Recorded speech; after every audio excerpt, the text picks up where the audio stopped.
প্রিয় শিক্ষার্থী, সবাইকে আলহাজ সারোয়ার খান ডিগ্রি কলেজ সেনাটি দিঘুলিয়ার পক্ষ থেকে স্বাগত জানাচ্ছি। এই অনলাইন ক্লাসে স্বাগত জানাচ্ছি আমি পরিসংখ্যান বিষয়ের শিক্ষাদান ক্লাস থেকে। এই মহামারী করোনার সময় ঘরবন্দি অবস্থাতেই লেখাপড়াকে চালিয়ে নিতে হচ্ছে। তোমরা স্বাস্থ্যবিধি মেনে চলছো এবং বাইরে গেলে অবশ্যই মাস্ক ব্যবহার করছো। তোমরা যেমন ব্যবহার করছো, তোমাদের বন্ধু বান্ধব বা আশেপাশে যারা আছে তাদেরও এই বিষয়গুলোর উপর একটু গুরুত্ব দিতে বলবে। আমরা আলহাজ সারোয়ার খান ডিগ্রি কলেজের পক্ষ থেকে অনলাইন ক্লাসগুলো এই কলেজেরই ফেসবুক পেজ এবং সেটা বাংলায় লেখা সারোয়ার খান ডিগ্রি কলেজ পেজে এবং একই সঙ্গে যশোর শিক্ষা বোর্ডের ক্লাসরুম এ দেওয়া থাকছে। যারা এখন আমার সঙ্গে সরাসরি ক্লাস করতে পারছো না, তারা এই ক্লাসগুলো সেখান থেকে দেখে নিতে পারবে। আশা করি উপকৃত হবে। আমি আজকে তোমাদের জন্য এই ক্লাসটি সাজিয়েছি পাওয়ার পয়েন্ট প্রেজেন্টেশনের মাধ্যমে। তো চলো আমরা আজকের এই ক্লাসটা কিভাবে সাজিয়েছি একটু দেখি। আমরা ক্লাসটা সাজিয়েছি পাওয়ার পয়েন্ট।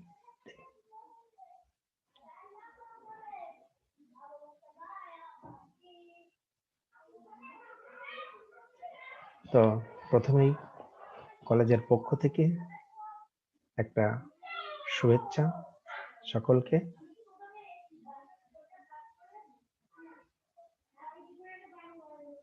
সকলকে ফুলেল শুভেচ্ছা। এবার আসি আমার পরিচয়। আমি অনুপ কুমার মল্লিক, প্রভাষক, পরিসংখ্যান বিভাগ, আলহাজ সারোয়ার খান ডিগ্রি কলেজ সেনাটি দিঘলিয়া খুলনা।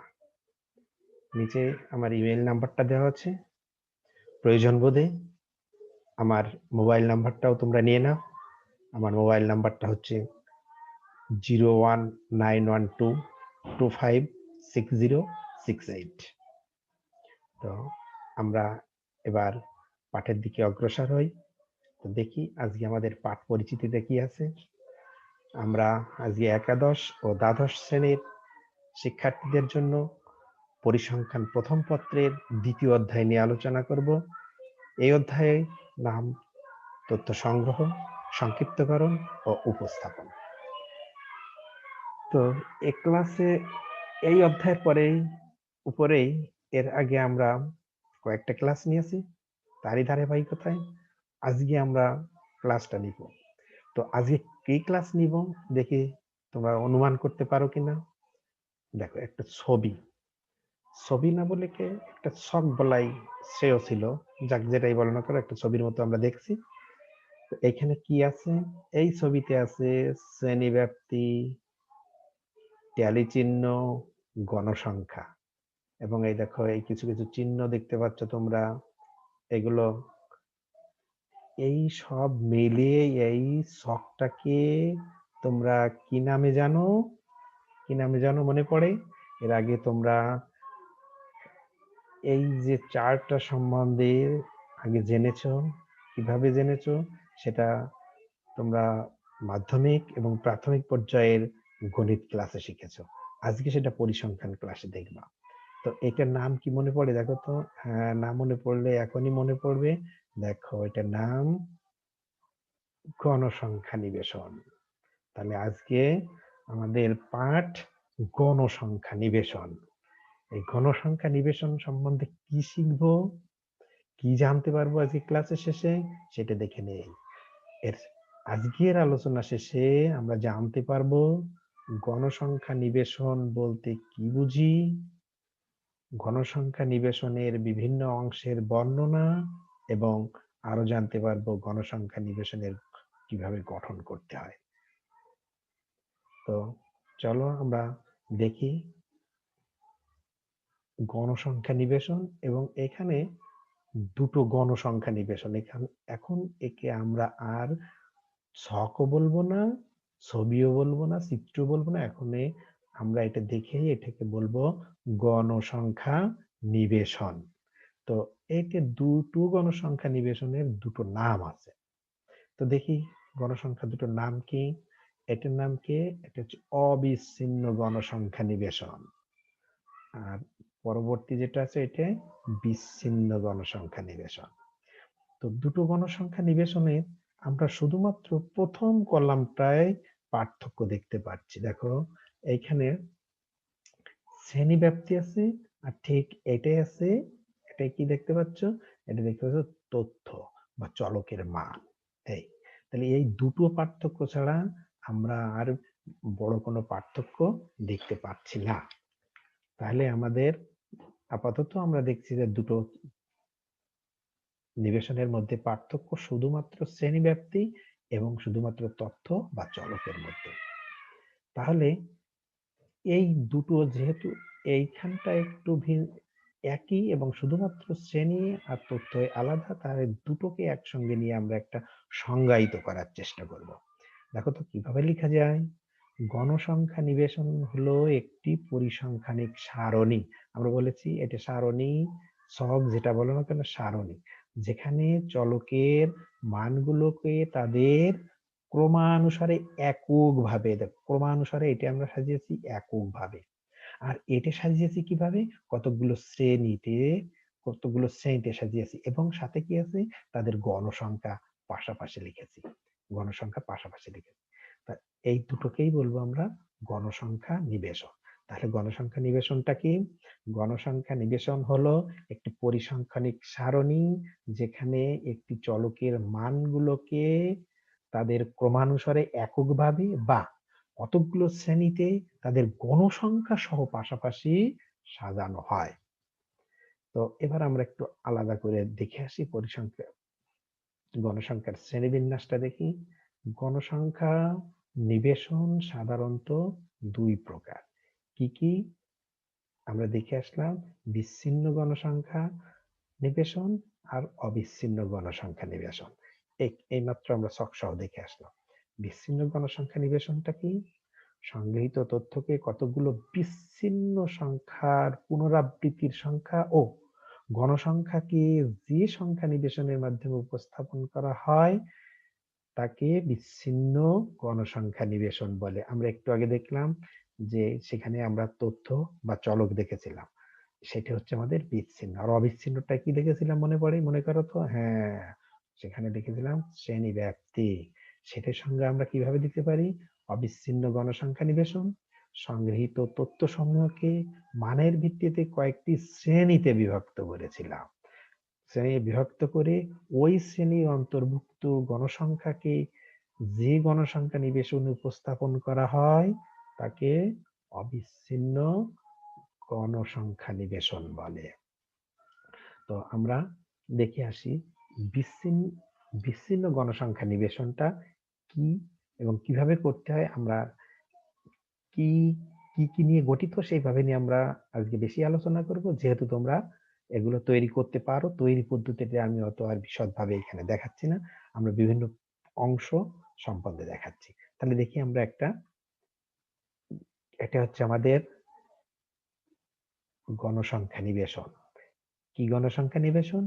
বিচ্ছিন্ন গণসংখ্যা নিবেশন। তাহলে বিচ্ছিন্ন গণসংখ্যা নিবেশনের তথ্য বা চলক আছে, ট্যালি আছে, আর গণসংখ্যা আছে। তাহলে এইটা প্রস্তুত করতে হলে বা এর কি কি অংশ আছে দেখি আমরা এখন। এটা আছে প্রথমে তথ্যের ক্রমবিন্যাস। এটা তৈরি করতে হলে আমাদের তথ্যকে ক্রমবিন্যাস করতে হবে, অর্থাৎ আমরা দেখব কোনটা ছোট সংখ্যা আছে, কোনটা মাঝের ছোট সংখ্যা আছে এবং কোনটা বড় সংখ্যা আছে।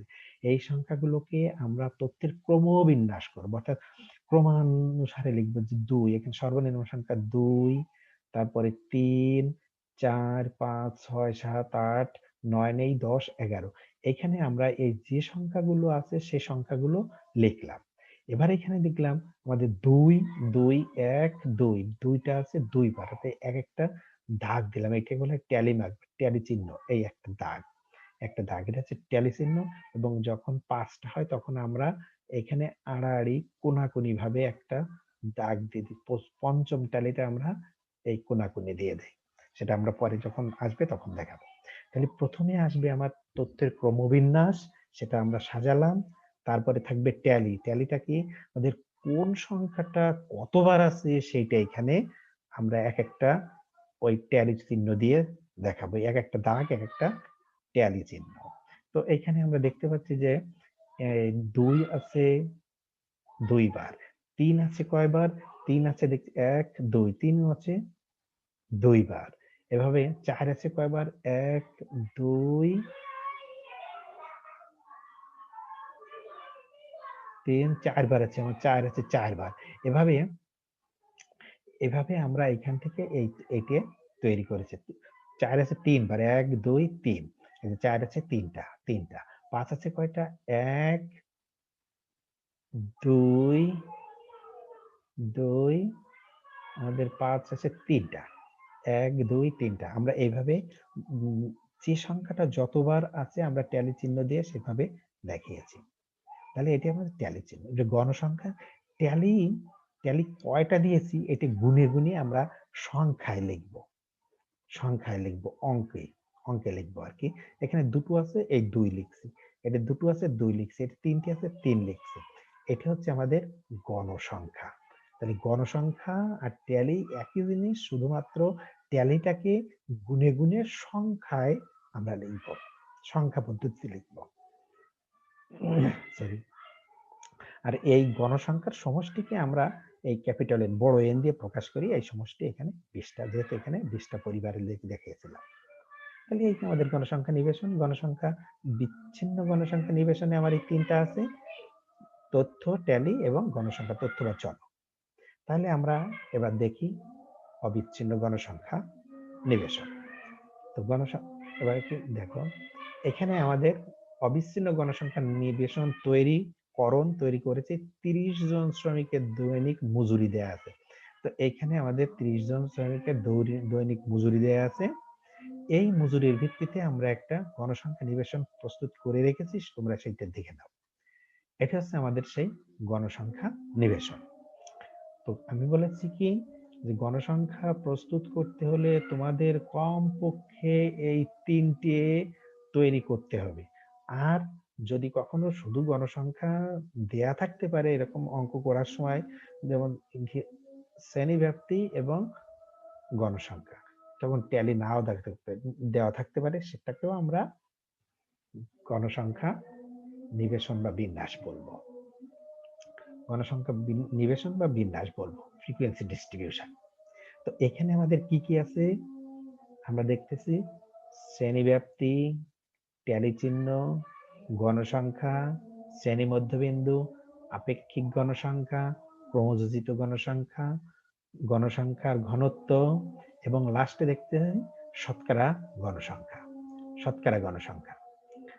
তাহলে আমরা এইটা কিভাবে করব বা কি কি আছে এইগুলো আমাদের একটু আলোচনা করি। তাহলে আমাদের প্রথমে আছে শ্রেণী ব্যাপ্তি। তো এই তোমার শ্রেণী ব্যাপ্তি, ট্যালি, গণসংখ্যা এবং ক্রমযোজিত গণসংখ্যা, এই 4টে কলাম এবং শ্রেণী মধ্যবিন্দু, এই 5টা কলাম সম্বন্ধে তোমাদের মোটামুটি ধারণা আছে, বাকিগুলো সম্বন্ধে সম্ভবত তোমরা এর আগের ক্লাসগুলোতে পড়োনি।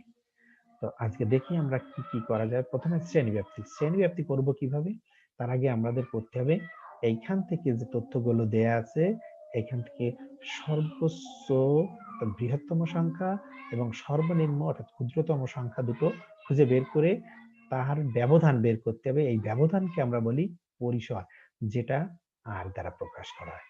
তাহলে আর পরিসর সমান ক্ষুদ্রতম সংখ্যা বিয়োগ বৃহত্তম সংখ্যা বিয়োগ ক্ষুদ্রতম সংখ্যা।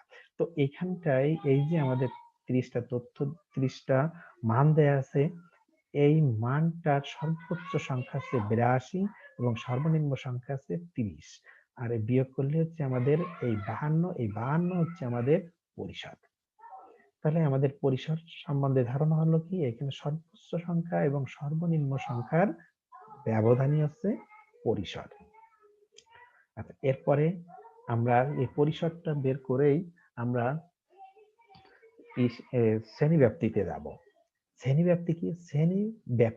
শ্রেণীব্যাপ্তি অর্থাৎ আমাদের এখানে 30 থেকে 40, 40 থেকে 50, 50 থেকে 60, এটা হচ্ছে আমাদের শ্রেণীব্যাপ্তি। 30 থেকে 40 অর্থাৎ এখানে আমাদের 10 শ্রেণীব্যাপ্তি।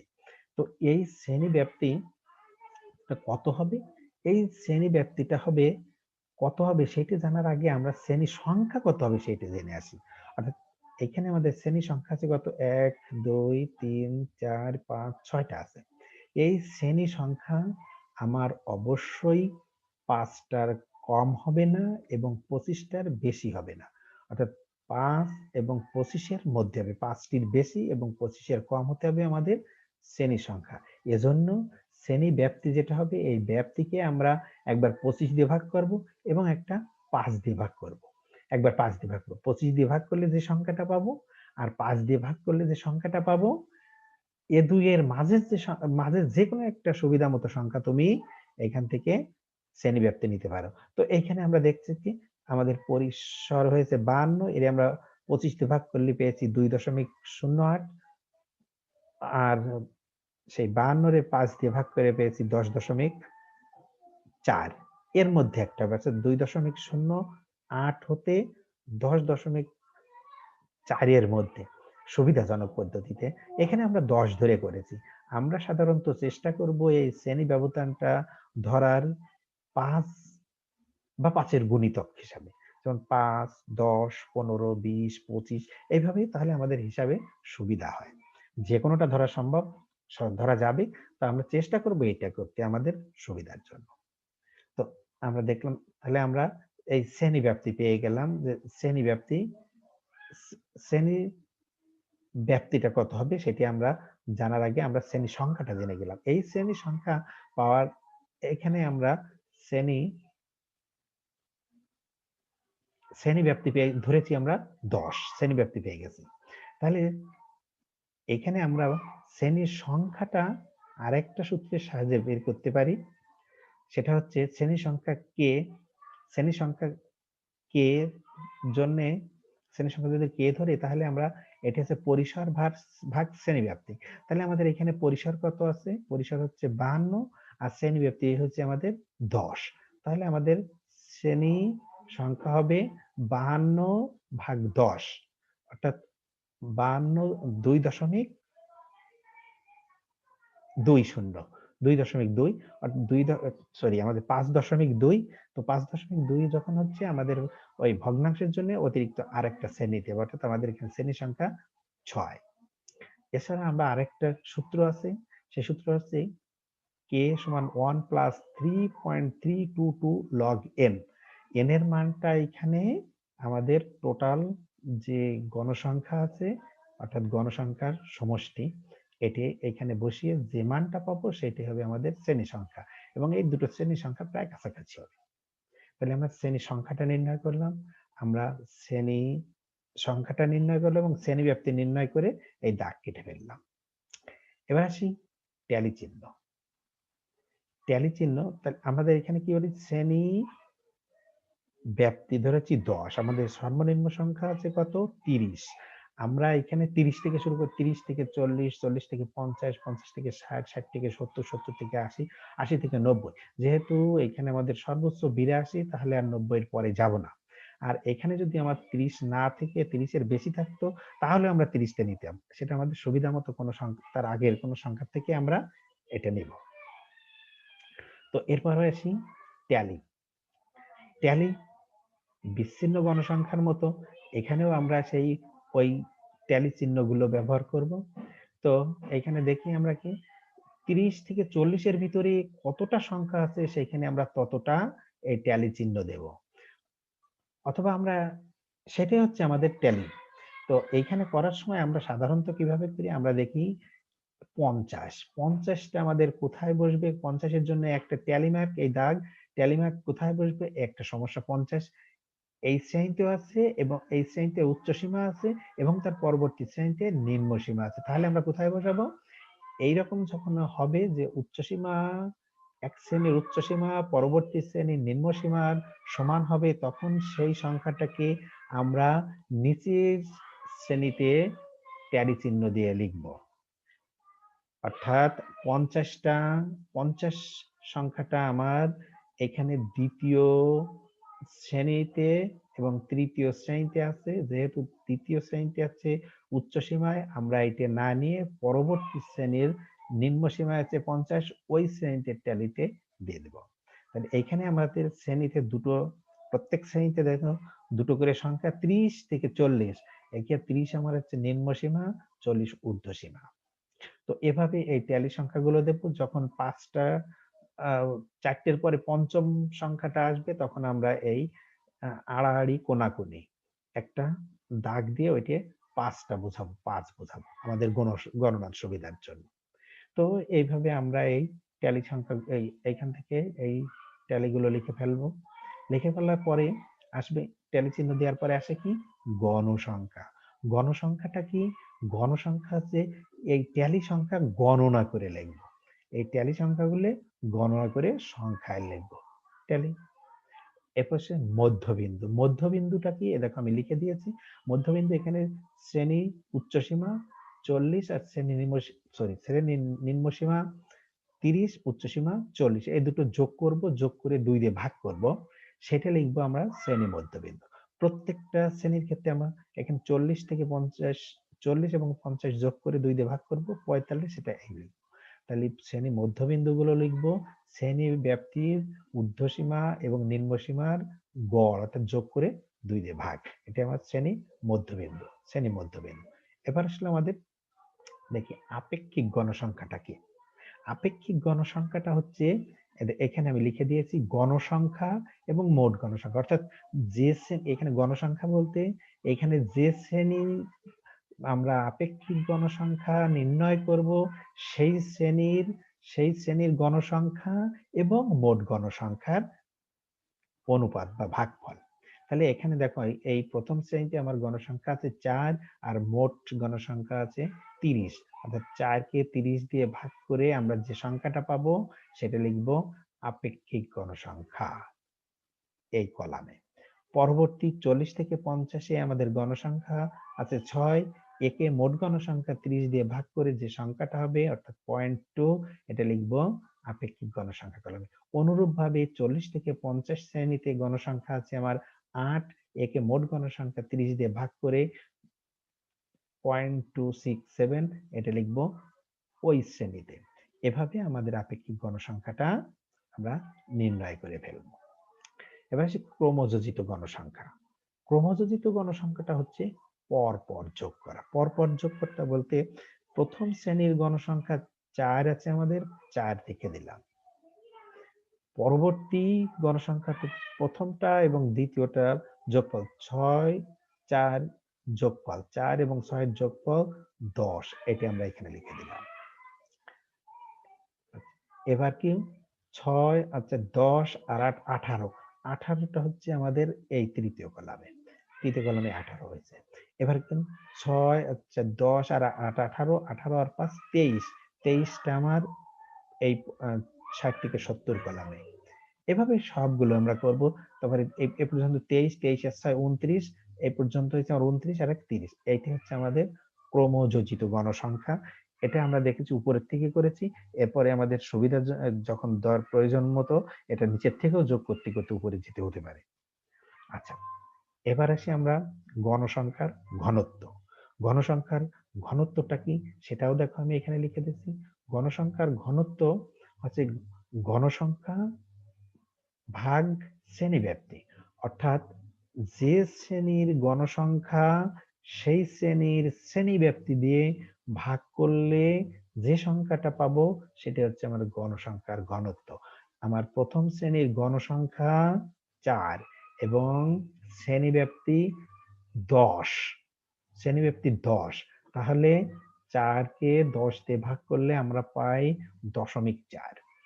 অনুরূপভাবে দ্বিতীয় যে আমাদের রো আছে, সারি আছে, সেটার গণসংখ্যা 6 এবং ওই ওই যে শ্রেণী ব্যাপ্তি 10, তাহলে 6কে আমরা 10 দিয়ে ভাগ করে 0.6, এভাবে আমরা এই কলামটা লিখে দেব। অর্থাৎ যেহেতু এখানে সমশ্রেণী ব্যাপ্তি আছে, সবখানে শ্রেণী ব্যাপ্তি 10, সেহেতু আমরা প্রত্যেকটা গণসংখ্যাকে 10 দিয়ে ভাগ করে আমরা এই ঘনত্বটা পেয়ে যাচ্ছি। সর্বশেষ কলামে আছে শতকরা গণসংখ্যা। তো শতকরা গণসংখ্যাটা, এই যে গণসংখ্যাকে আমরা শতকরায় প্রকাশ করব। শতকরায় প্রকাশ করব কিভাবে? আমাদের যে গণসংখ্যা আছে তাহারে মোট গণসংখ্যা দিয়ে ভাগ করব এবং তা শতকরায় প্রকাশ করব, অর্থাৎ 100 দিয়ে গুণ করব। তো প্রথম সারির বা রোর জন্য আমরা কি করব? প্রথম সারির গণসংখ্যা 4, এরে ভাগ করব মোট গণসংখ্যা 30 দিয়ে, তারে গুণ করব 100 দিয়ে, অর্থাৎ শতকরায় প্রকাশ করে দিব। এটা এইখান থেকে আমরা সহজে বলতে পারি যে আমার যে ঘনত্ব আছে, এই ঘনত্বকে 100 দিয়ে গুণ করলেই আমরা শতকরা মানটা পেয়ে যাই।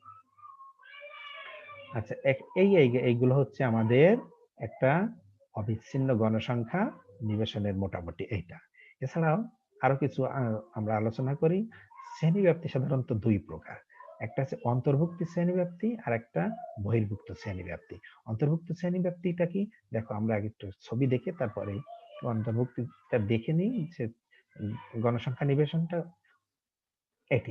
অর্থাৎ কি, এই 10 থেকে 19, 20 থেকে 29, অর্থাৎ যে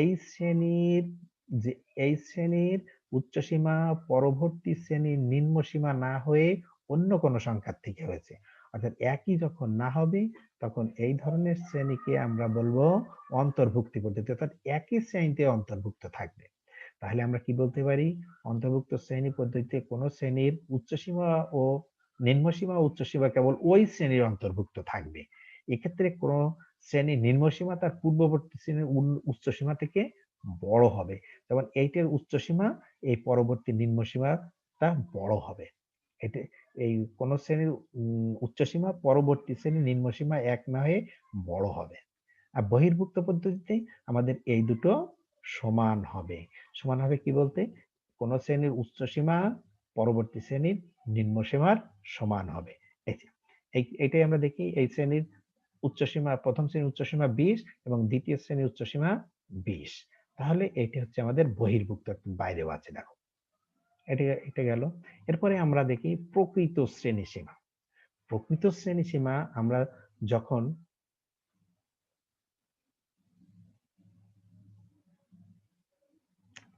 এই উদাহরণটা আমাদের ঠিক হয়নি, এটা আমাদের একটু এটা 9 থেকে 10 থেকে 19 হওয়া উচিত ছিল। এটা এই শ্রেণী সীমাটা, এই শ্রেণীটা, এই শ্রেণী এখানে সীমা হলে এটা শ্রেণী ব্যাপ্তি হবে। এটা হবে শ্রেণী ব্যাপ্তি। তাহলে এটা শ্রেণী ব্যাপ্তি আমাদের এখানে হওয়া উচিত ছিল 10 থেকে 19, 10 থেকে 19, 20 থেকে 29, 30 থেকে 39, 40 থেকে 49, 50 থেকে 59, এইভাবে। আসলে এইটা একটা ভুল দেয়া হয়েছে। সেক্ষেত্রে আমাদের এটা হচ্ছে আমাদের ভুল হয়েছে এইখানটায়। তো আমি তারপরে ওটা একটু আলোচনা করে যাই। দেখো, যদি এখান থেকে 10 থেকে 19 হতো এবং 20 থেকে 30 হতো, তাহলে একটা সংখ্যার এখানে ডিফারেন্স থেকে যায়, তো পার্থক্য থেকে যায়।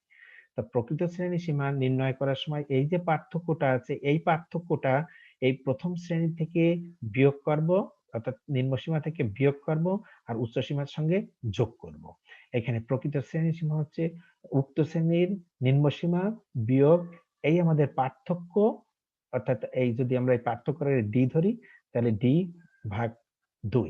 তাহলে আমাদের এইখানটায় যদি 19 ধরি, এটা 20 ধরি, এখানে পার্থক্য থাকে আমাদের 1, তাহলে 2 দিয়ে ভাগ করলে আসে 0.5, 0.5। এই 0.5, 9 থেকে 0.5 বিয়োগ করলে হবে 9.5, এবং এখানে থাকবে 19, 19 এর সঙ্গে 0.5, অর্থাৎ এই যোগ করলে সেটা হবে 19.5। অনুরূপভাবে এটা 20 এর থেকে যদি আমরা 0.5 বিয়োগ করে তাহলে আমার থাকবে এই যে 19.5 এবং এখানে থাকলো 29। 29 এর সঙ্গে যদি আমরা 0.5 বা 0.5 যোগ করি তাহলে 29.5। এভাবে আমাদের এই প্রকৃত শ্রেণীসীমাটা নির্ণয় করতে হবে। আমাদের আসলে এইটার এই এই যে শ্রেণীটা আছে এটি আছে আমাদের বহির্ভুক্ত শ্রেণী। বহির্ভুক্ত পদ্ধতিতে আমাদের শ্রেণীসীমা নির্ণয়ের প্রয়োজন নেই, তবে এটা কিন্তু ভুলবশত এটা বহির্ভুক্ত হয়েছে। এখানে আসলে এখানে 19 না 29 19 20 না হয়ে 19, এটা 29 39 49 59 হওয়া উচিত ছিল। ভুলের জন্য দুঃখিত। আচ্ছা, এবার অসম শ্রেণীব্যাপ্তি। অসম শ্রেণীব্যাপ্তি যদি শ্রেণীব্যাপ্তিগুলো সমান না হয় সেটি হচ্ছে অসম শ্রেণীব্যাপ্তি। আর হচ্ছে আহ অসম শ্রেণীব্যাপ্তি আর খোলা শ্রেণী। অসম শ্রেণীব্যাপ্তি আমরা এখানে দেখি এই শ্রেণী হচ্ছে 75 থেকে 100, অর্থাৎ এখানে ডিফারেন্সটা আছে 25। এখানে 100 থেকে 150, অর্থাৎ এখানে ডিফারেন্সটা আছে 50। 150 থেকে 250, এখানে ডিফারেন্সটা আছে 100। 250 থেকে 300, এখানে 50, অর্থাৎ কোনোটাই সমান না বা একটা কমপক্ষে একটা সমান না হলেই আমাদের অসম শ্রেণী। এবার আসি খোলা শ্রেণী। খোলা শ্রেণীটা কেন? খোলা শ্রেণীটা হচ্ছে আমাদের এইখানে যেমন শ্রেণী আবদ্ধ আছে 75 থেকে 80, 75 থেকে 100, এরকম যদি না হয় যে 100 এর কম, অর্থাৎ 100 এর কম যত হোক না গেল এটা এই পাশ খোলা থাকলো, খোলা প্রান্ত।